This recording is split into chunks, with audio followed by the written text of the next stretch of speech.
দেশের সংস্কৃতিকে বিশ্বের দরবারে তুলে ধরতে যুক্তরাষ্ট্রে আবারও অনুষ্ঠিত হতে যাচ্ছে ফোবানা সম্মেলন। এবার বসছে এ আয়োজনের ৩৮তম আসর। মঙ্গলবার জাতীয় প্রেস ক্লাবে এক সংবাদ সম্মেলনে অনুষ্ঠানটির বিস্তারিত তুলে ধরেন federation of Bangladeshi associations in North America ফোবানার নেতারা।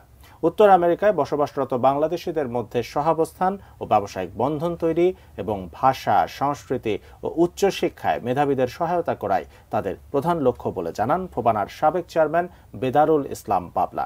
এ সময় সাবেক চেয়ারম্যান জাকারিয়া চৌধুরী, সংবাদ প্রতিদিনের ভারপ্রাপ্ত সম্পাদক রিমন মাহফুজ ও ব্র্যান্ড অ্যাম্বাসেডর ডক্টর সুবর্ণা নওয়াদির উপস্থিত ছিলেন।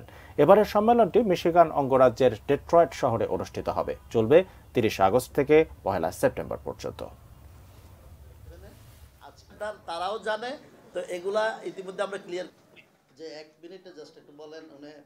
বাংলাদেশ থেকে নিজের জন্মভূমি থেকে অনেক দূরে একটা ভিন্ন সামাজিক বেড়ে উঠছে যে প্রজন্মগুলো, তাদের মাঝে আমাদের সাহিত্য সংস্কৃতিকে, তাদের চিন্তা চেতনা ভাবনা এবং মননে সেই বাংলাদেশের সাহিত্য সংস্কৃতি প্রতিস্থাপিত করার প্রচেষ্টাই ফোবানার মূল লক্ষ্য। আগে ফোবানা ছিল একটি শুধুমাত্র সাংস্কৃতিক সংগঠন, আজকে সেটিকে আমরা সামাজিক এবং মানবিক সংগঠনে রূপান্তরিত করেছি। এর পাশাপাশি আমরা বাংলাদেশে মেধাবী স্টুডেন্টদের যারা আর্থিক অনটনের কারণে পড়ালেখা কন্টিনিউ করতে পারেন না, তাদেরকে সহযোগিতা করবার জন্য আমরা একটা ফোবানা স্কলারশিপ প্রোগ্রাম চালু করেছি।